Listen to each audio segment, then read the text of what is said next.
Welcome to the Maritime Matters podcast. Did you know that 98% of Australia's trade passes through the maritime domain? 91% of its fuel is imported, and Australia's exclusive economic zone is larger than its mainland. It's easy to see that to Australia, maritime matters. Maritime Matters is the podcast where we break down what the week's events mean for Australia's maritime security and the wider Indo-Pacific. Welcome to this episode of Maritime Matters. We're recording on the 5th of July, morning of the 5th of July. So, Jen, what have you been up to talking about so far this week? Yeah, hey Richard, good to see you online. It's been 2 weeks. We do endeavour to get Maritime Matters to you every week, but sometimes it just doesn't come to fruition. Richard Dunley is too popular. He's too busy. I don't know about that. You're the jet-setting one normally. Yes, well. Anyway, what have I been up to this week? We'll get to this in a little bit, but I've had a piece out in the AFR rebutting a piece from James Curran that kind of rips apart AUKUS, so we'll talk to that a little bit later. Also had a piece up on my website that was out in the latest edition of the Australian Foreign Affairs, which was rebutting Hugh White's piece. So for those that followed the AUKUS debate, in February this year, Hugh White released a piece about 46 pages having a go at all things AUKUS in the Australian Foreign Affairs. So myself and a number of others, including my dear colleague Justin Burke and of course Peter Dean, had a rebuttal to that. So you can find that on my website. And then finally, with lots of great peer reviewing and editing from Richard Dunley, I have a piece out in the Australian Naval Review, which you can access via the Australian Naval Institute's website. On USVs in the Black Sea, talking about how it's more of an evolution, not a revolution in naval warfare. What about you, Richard? Well, firstly, really glad that the USV piece is out. That's excellent. Well worth a look if you get the opportunity. I've got to catch up on those commentaries in the AFR. Conferencing, I chaired a great panel yesterday at the Australian Historical Association conference on the Royal Australian Navy. So it's really good to see that side of things, certainly from my perspective as a historian, that side of things picking up quite nicely. But I'm also hopefully going to have something out on more broadly on Australia and the United States hopefully later on this week. We'll maybe talk about that very briefly next week if we do manage to get our weekly episode out next week. So, what's been happening in the world of maritime and beyond over the past week to 2 weeks, Jen? Lots have been happening. I think, when we first started the idea for this podcast, we were like, we'll do a weekly update. We might run out of topics. We'll try and get 35 minutes. And I think we've found that every week there is actually just so much that there's a whole heap of things we miss. So there's been lots happening, for example, in the Red Sea and the Gulf of Aden, but we won't talk about that today. So what has been happening, I think the biggest thing is RIMPAC. So the largest maritime exercise in the world has kicked off in the vicinity of Hawaii. So it happens every 2 years. It is a great run ashore, also a great warfare exercise. But there's been a little bit of controversy in Australia about Australia's contingent to RIMPAC and what that says about Australia's operational capability in the maritime domain.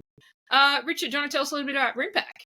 So RIMPAC is the premier kind of global naval exercise, by far I think the largest in the world. It's been running for sort of 50 odd years now. 1971. Cheap. There you go. 1971. Excellent. I didn't go to the 1971 iteration, unfortunately. So this edition has 29 nations, 40 surface ships, 3 submarines. That was a point of some interest. Only 3 submarines. Normally, the ratio of surface ships to submarines is slightly different. 14 different national land forces, so armies and marines. 150 aircraft, 25,000 personnel. So this is a big deal. And some of the kit that's there is really quite significant. I saw one of the US Nimitz class carriers is currently in Pearl, and I think is slated or expected to be taking part as well as a whole host of other capabilities. I thought it was quite interesting that the air component of the exercise is being commanded by Air Commodore Louise Desjardins from the Royal Australian Air Force, with that kind of significant and senior Australian involvement is there.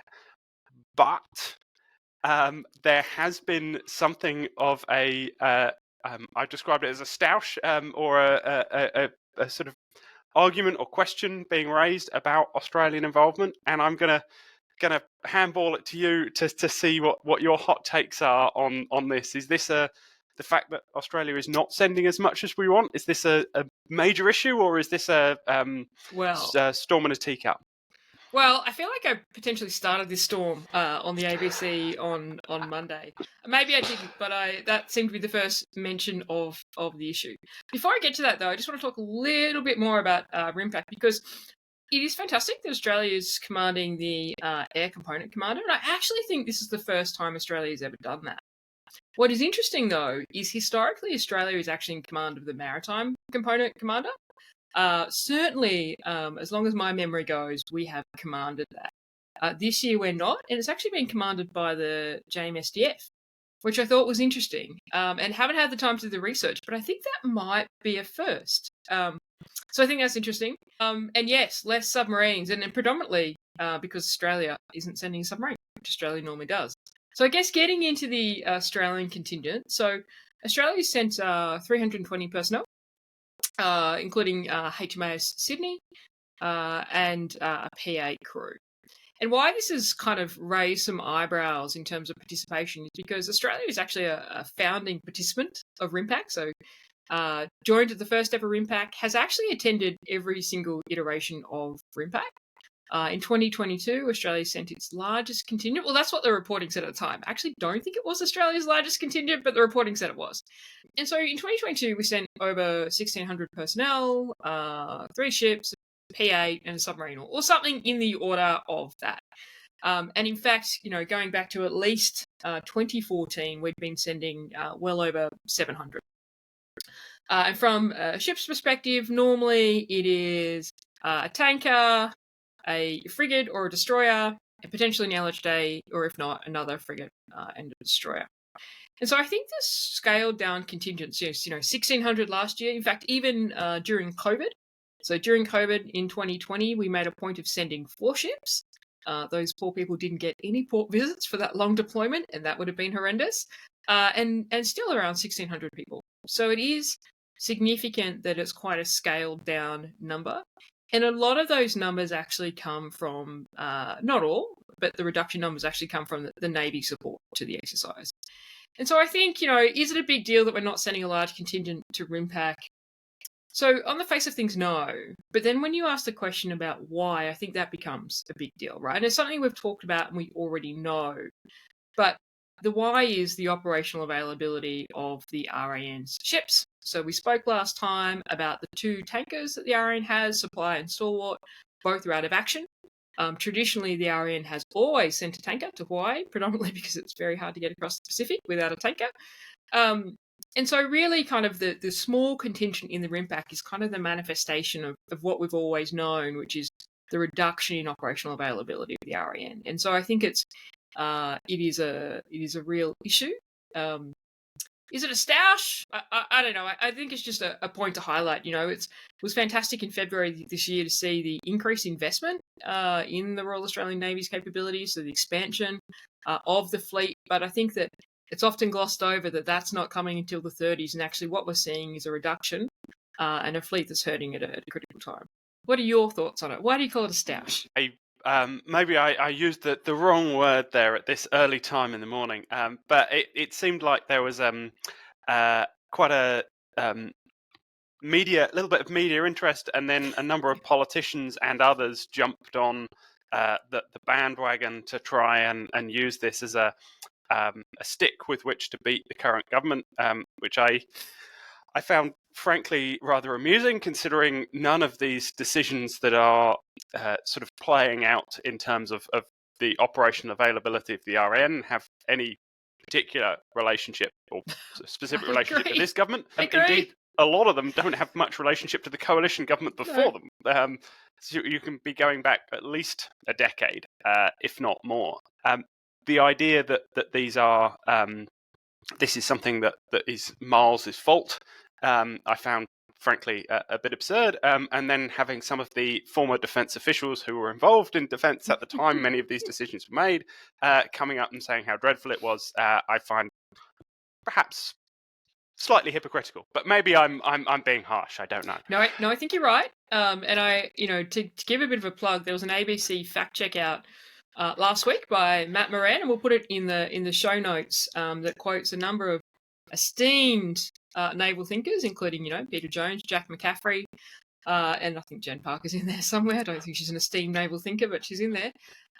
That talks about actually the age of the fleet, and it talks about the fact that the way you end up in this position is subsequent governments over decades not making decisions and not realising the importance of the maritime domain. So I agree with you wholeheartedly. What are we doing? We keep agreeing with each other. Podcast. This is no good, right? We'll have to find something to disagree on. I guess at least a little bit within that, I would push back a little bit on the idea that this is sort of a real sign of the fact, sort of a lack of commitment or anything else that some of these things have been suggested. I think there is a degree to which this is something of a storm in a teacup, but it's the bigger signal, the bigger issues underneath that are the problem, particularly when we keep talking about issues like deterrence.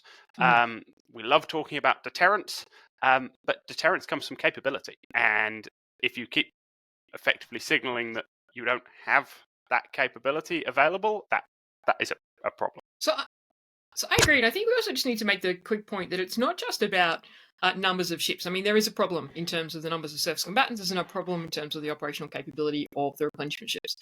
But also the RAN has historically sent large contingents, for example, of mine clearance divers and other areas. And it looks like that those areas, although less talked about because it's harder to quantify, are also experiencing pressure. So I think it's a broader issue about capability than just the numbers of ships.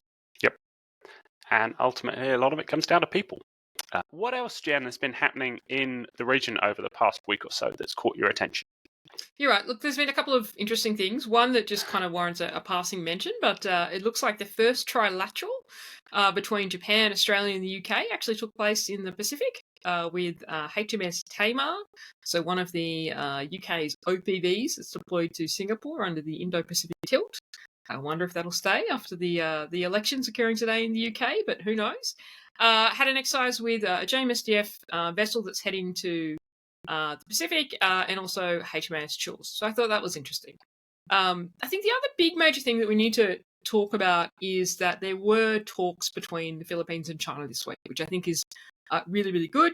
Often on this show, we talk a lot about the latest escalation in the West Philippine Sea, the latest degree of China's aggressive behaviour towards the Philippines. So I think it's really good to see these talks. These talks actually were instigated in 2017, so it's not a new concept, but they have been cancelled a number of times. So they went ahead. In terms of what came out of them, look, it's not entirely clear. It looks like there was an agreement signed to improve communications during emergencies at sea. There's a lot of agreements in Southeast Asia on emergencies at sea, so I wouldn't put too much weight on this, but still, communications is good. And it looks like both sides have agreed to continue talks on enhancing ties between their coast guards, but there's no kind of further details. There was some stuff there about a confidence-building plan with convening an academic forum among scientists and academics to improve maritime scientific cooperation between the two countries. And I think often at the moment when we talk about confidence building in the maritime domain in Southeast Asia, really the approach is, well, how do you find the things that you do agree on? And start cooperating there. So look, that's all positive. I don't necessarily think that there's going to be much that changes in the region in response to that. There was some reporting, I struggled to verify it before this podcast, but there was some reporting that President Marcos had directed his armed forces, including the Coast Guard, to de-escalate tensions in the West Philippine Sea. I'm not really sure how they necessarily do that because a lot of that escalation is coming from China. But either way, I think that was quite an interesting development. Any thoughts on the talks between China and the Philippines?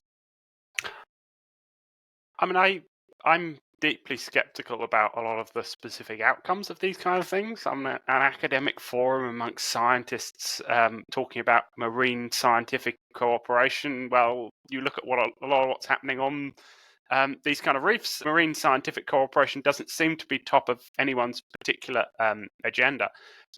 But I think it's the mere fact that this is happening that is actually what is significant. Now, we don't quite know what's happened behind the scenes in terms of relationships between Manila and Washington, but I suspect there were some quite significant kind of communications in the light of the most recent incidents. So whether or not there's been any kind of pressure or desire for the Philippines to at least be seen to take something of a step back, I think is we won't know, but it's interesting to see that relationship and the sort of the direct, relatively rapid shift in at least some of the narratives, but also it indicates that China is willing to at least come to the table and be seen to be engaging in this type of thing. Now, we have no idea whether or not that's going to relate into action on the water, but I think it has to be seen as a positive sign after what's been a couple of months of pretty significant kind of ramping up of escalation. And I think, as we talked about in our last podcast, it felt like there wasn't quite a lot of space to go in terms of escalation before something quite significant happened. A stepping back from the edge feels like it's something that's significant and positive, even if the tangibles are not necessarily that real, I think. Moving on, talking about capability, you've been involved in discussions on the AUKUS debate, and you mentioned earlier about the fact you've had a piece out. Do you want to kick us off on what I suspect will be something that we will talk about ad infinitum? We will need to keep it short. Look, so I think there's been continuous debate in Australia around AUKUS, and specifically AUKUS Pillar 1, which is the plan for Australia to acquire nuclear-powered submarines announced in September 21. This week in the Australian Financial Review, there has been an investigation series, I can't remember what they called it, talking about how AUKUS Pillar 1 had first been agreed. I think it was referred to as Scott Morrison's Long Night or something like that. And then a second piece talking about other options for AUKUS Pillar 1.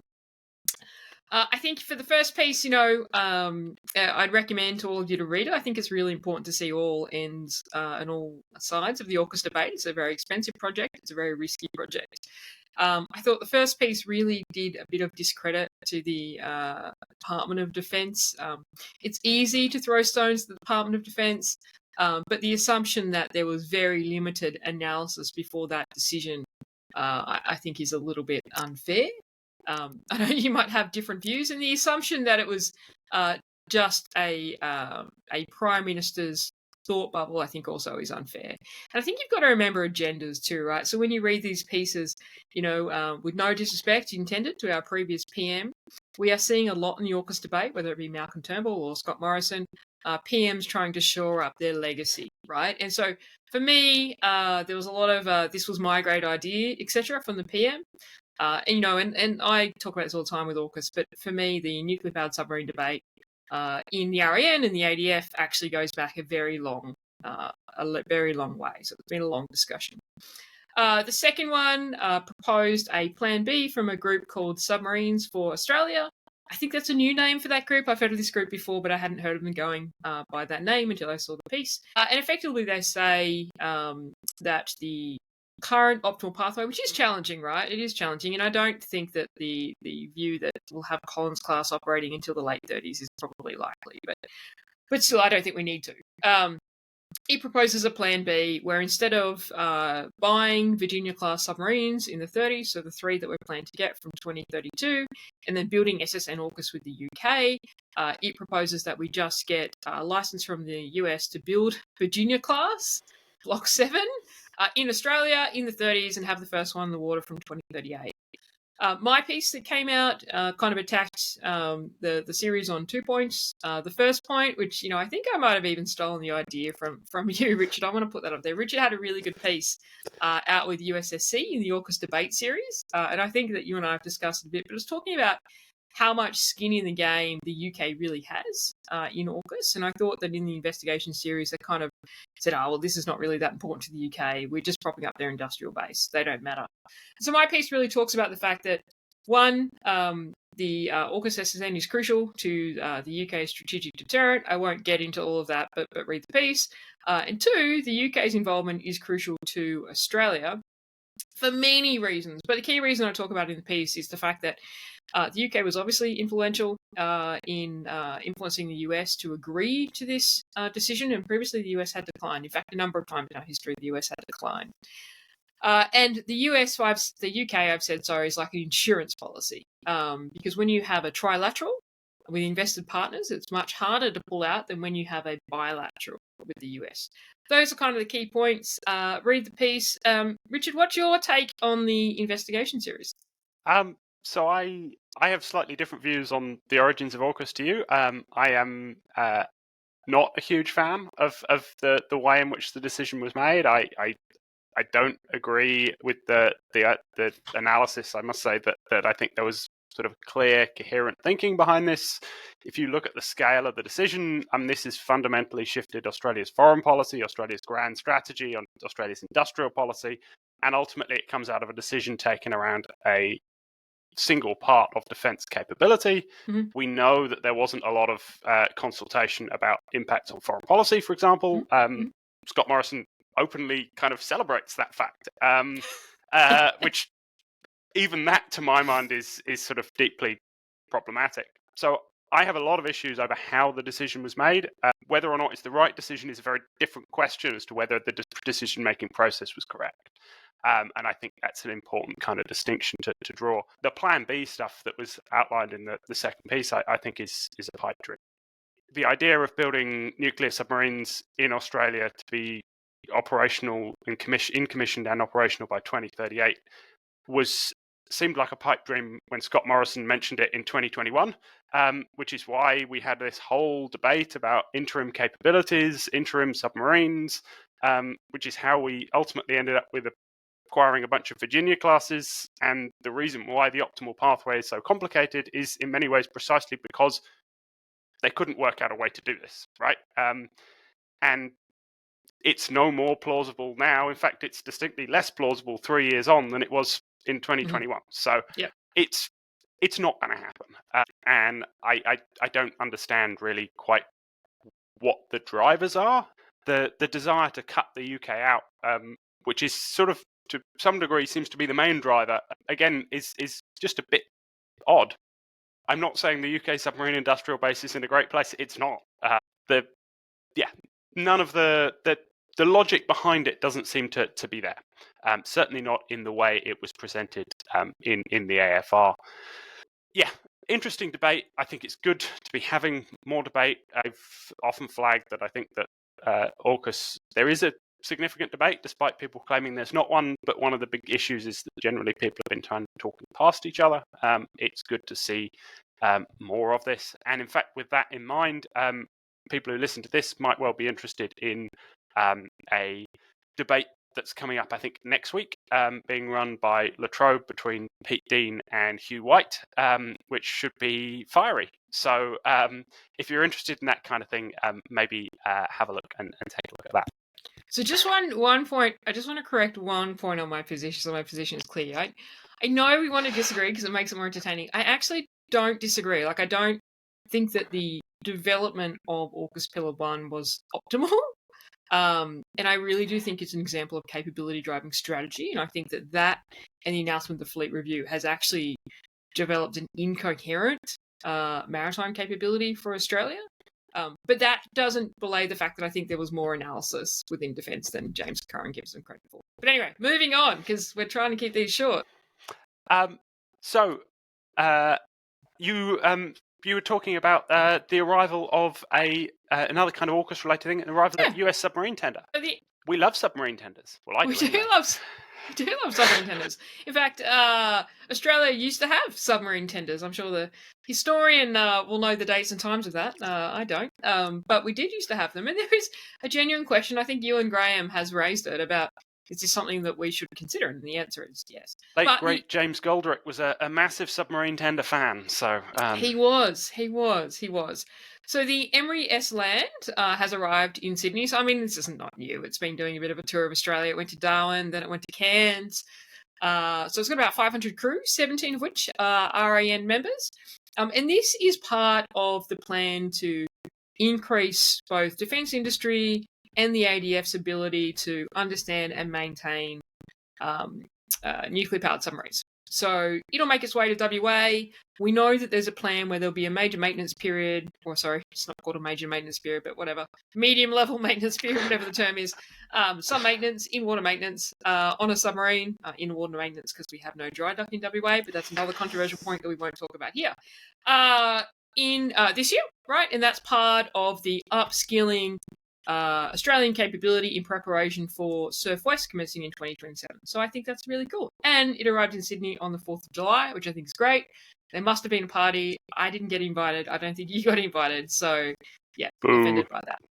Absolutely. What else is happening in capability? Something else that we mentioned and got excited, not least by the name a few weeks ago, was the Royal Navy testing a directed energy weapon, which to sort of in common parlance, I think I'd describe as a laser, but maybe I'm completely sort of doing down of what's actually going on here. Something called Dragonfire. Again, like what an awesome name. So the Dragonfire directed energy weapon, we got something out from a question in Parliament, written question for the UK Department of Defence, which stated, and the response stated that the Royal Navy is going to begin integrating this properly onto vessels from 2027, with the goal of achieving full operational capability by 2030. So still a little way away, but we're not that far away, and these are seen as some sort of pretty significant developments in terms of some of the issues that have been raised around the comparative cost of missiles used to destroy drones, for example, and these sorts of things. Now, there are still a lot of issues, particularly around the range of these types of things. These are effectively more close-in weapon systems, so do you want to rely on them to destroy something? A whole host of issues. Power issues, something I would flag with regard to Hunter. You need lots and lots of power for these things. So you need a large surplus of power. Anyway, we're going on down rabbit holes there. But this is a technology that has been being talked about certainly for as long as I've been interested in maritime stuff. It's been coming, and it's always been about 2 years away, and now finally it seems like it might actually be coming. So I thought that was interesting. No, I think that is interesting. Very interesting. I'm very excited about it. I think it has a great name too. I hope that maybe we can get something agreed under AUKUS Pillar 2 for that to be fitted on RAN ships, although unlikely the Hunter for the reasons that you highlight. One other capability thing, and then we better move on. Just briefly, so we did talk a number of episodes ago about the US deployment of a Typhoon to the Philippines. It was always expected to be kind of a short-term thing to support a number of exercises. It did rattle China. So this is the Typhoon mid-range missile that can fire Tomahawks and SM-6, right? You're absolutely right. You are much better at this podcasting than I am. That's what we're talking about. Right, so that was deployed to the Philippines by the US a couple of months ago now. I think maybe April or May. But anyway, it was always expected to be temporary. It did rattle China quite a bit. China got upset in a number of forums about this deployment, including it being mentioned in Shangri-La. Russia also remarked on it. And so the Philippines have said in the last week, I think unrelated to their talks with China, but that Typhoon capability is expected to return back to the US in September. So not really significant because it was expected to be temporary, but I think that's interesting. So that mid-range missile from the US will now be exiting the Indo-Pacific theater again. But highly mobile, seemingly has, as you say, rattled some cages, so in many ways potentially done its job. Send a message, that's for sure, right? And that's what signalling under deterrence is all about. Yep. And I think it's really interesting how these land-based systems are beginning to really affect and play out a lot more into the maritime domain. But that's something that I've been talking about and writing about for a little while now. You have. And in fact, look, there's no time to talk about this week, but there was a comment from a very senior Marine, I think from Indo-PACOM this week, talking about how I don't agree with this comment. But sea control in the Pacific will be achieved by the Marines and these kind of weapons. I think that's not understanding the concept of sea control, but still interesting thinking. Anyway, we probably should move on. Now, before we move to the Did You Know, I did want to acknowledge two things that have happened in Australia this week, to two senior command handovers in Australia that loosely impact the maritime domain. So the Chief of Air Force, Air Vice Marshal Chipman, has handed over to Air Vice Marshal Chappell, which, if you follow cricket, which I don't, apparently is a really significant name and a really significant thing. But Air Vice Marshal Chipman is now heading off to be the Vice Chief of the Defence Force, starting in the role in the change of the hierarchy. So we'll see the Chief of the Defence Force hand over shortly. To Admiral Johnson, so our first naval Chief of Defence Force, I think in 20 years. Obviously, the Navy's been out of that rotation for a long time. But also, I'm very excited about this because she's a very dear friend.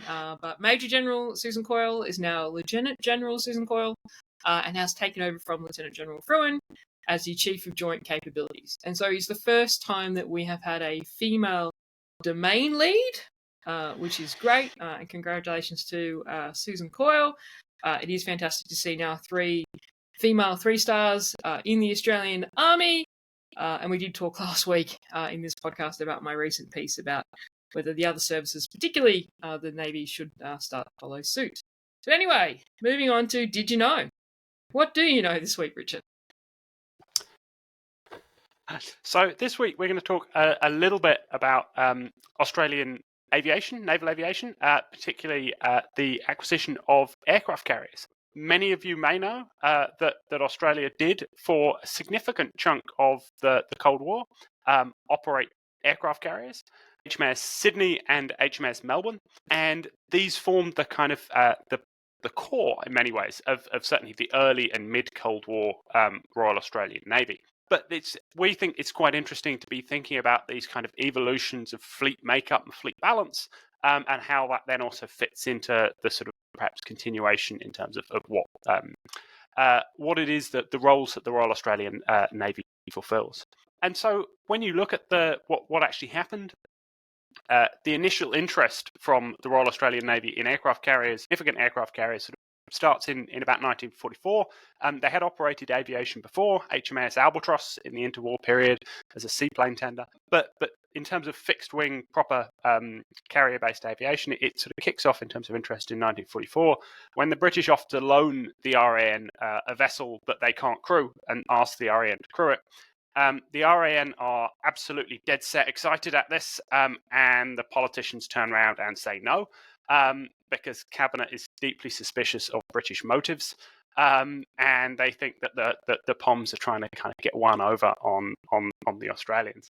It then also falls apart a little bit later in terms of the precise capabilities that are actually needed as the Commonwealth begins to really focus its attention on Japan.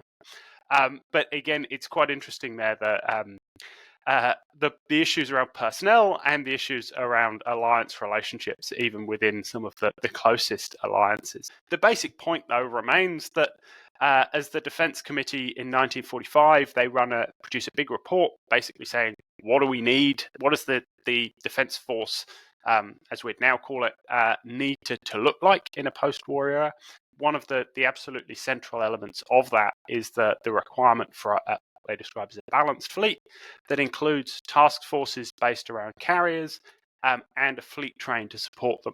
So these two elements of aircraft carriers and supporting fleet train, again, something that's interesting and keeps on cropping up, was seen absolutely as core in any post-war Navy. Issues and politics, a lot of politics around this, particularly around where to get it from and who's going to pay for it. And the Navy eventually kind of presents something of an ultimatum to Cabinet, saying that what the question they're looking at is a question of whether or not you intend to have a modern Navy, is the quote that they use. If you want a modern Navy, basically you need carriers. And so you're seeing the technology evolve, but the idea of what it is that a Navy does is perhaps more sort of continues through or runs through. The British offer the Australians 2 vessels for the price of 1. They've got 2 half-built vessels on the stocks that they don't want to finish in the post-war era, and so they offer the British 2 light fleet carriers, as they're known, sort of around 20,000-ton vessels. And they say you can have 2 for the price of 1. Navy thinks this is a great deal. Government is less sure, and to be fair on government, they are kind of right in this, because whilst it was a great deal, what happens over the time these vessels are being sort of finished and completed in Britain is that the technology around naval aviation develops incredibly rapidly. And so you move from prop aircraft increasingly to jet aircraft. You're seeing interest in angled decks is one of the things that's being developed, and the drive for jet aircraft increases weight, which then drives the need for steam catapults and all sorts of things like this. And this all means that you need to, as these changes happen, you need to redesigning the vessels and then rebuilding them, and costs escalate dramatically. In the end, Australia does get HMAS Sydney pretty much in original form, and the plan is to distinctly sort of modify HMAS Melbourne much more significantly to make it more suited to modern environments.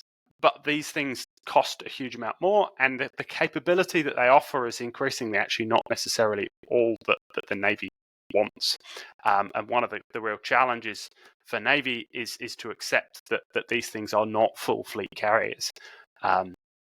And that they don't offer some of the real capability that Navy wants. And in terms of particularly strike, so the Royal Australian Navy has often had issues in terms of getting real offensive capability. And Sounds familiar. This was another time when that was the case. And indeed, it got to the stage where Roy Dowling, one of the chiefs of naval staff, pushes really hard for them to get nukes. Because this is the way in which he believes that the aircraft carriers can get sufficient strike capability. Unsurprisingly, that doesn't go very far, but it shows kind of the degree to which the Royal Australian Navy is pushing and being challenged by the limits of technology and the constraints of budget, which are, I think, perennial issues. These carriers serve a hugely important purpose for the Royal Australian Navy throughout the Cold War. HMAS Sydney famously, of course, deploys to Korea in 1951 and serves with considerable distinction there. So really important capability, very much a contested capability in terms of their acquisition, and something that remains contested throughout their life because of the cost. And the concern that the Fleet Air Arm will eat the rest of the Navy, which again is something that is a recurrent theme in a small Navy that tries to do lots of things, and there are similar current concerns, I think, around submarines. So I think you can see some really interesting parallels. To be fair, there were those concerns when the LHDs were also acquired briefly. They certainly ate the cuttable car park, that's for sure. But look, I think it's really interesting. So thank you for that. I think that too often in Australian strategic thinking, and Dib remarked on this in his review in '86, and we haven't progressed a lot further. We become very kind of, well, this is the capability we have, and so therefore it's a like-for-like replacement. And as much as we've announced the expansion of the surface combatant fleet in the 30s, in some ways it's still like-for-like capability replacement. And I do think that there's a wider step back to think about what are the capabilities that we really need, And I was disappointed to see the mine countermeasure vessel removed from the investment program, and I still think when you look at things like protection of subsea cables, etc., I don't think there's that wider conversation of, okay, yeah, we need frigates and destroyers, but what are the other, what's the whole set of capabilities? And I think that the AUKUS announcement and the fleet review being so narrow focused really hasn't helped this thinking. Yes. Well, it comes back to the question: what do you want the Navy to do, right? And that's, I think, ultimately the question that we haven't really answered. We better wrap it up. Now, we are still working on. We need to do some more work on what we announced last week, that we would be digging into the hellscape on a specifically dedicated podcast. So we don't have a date for that, but we will do that. But Richard, great to chat. Always. Thank And as Richard. ever, maritime matters. Maritime Speak matters. soon. Yes, it does. Cheers, Jen. Right. Cheers. Have a good day.